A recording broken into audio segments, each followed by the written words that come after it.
ลงแล้วโอ้เร็วขนาดเลยจะลงแล้วนะคะโอ้ถึงแล้วค่ะ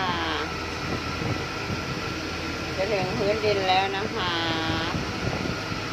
พยายามลง คิวได้ลงก่อน มีคิวลงก่อนแล้วคิวค่ะ ยังไม่ได้พูดขันอยู่อาหารนี่ มีคิวลงก่อนเหรอเตรียมตัวแล้วเดี๋ยวมีคิวลงแล้วมีคิวลงแล้วมีคิวลงแล้วนะคะจะไปละมีคิวลงกระเช้านั้นนะกระเช้าที่26มีคิวนะเดี๋ยว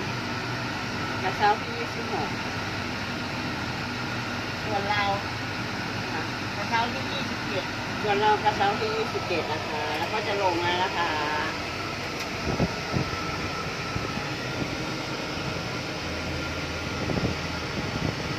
เตรียมพร้อมเอาขยุดใส่ฮะ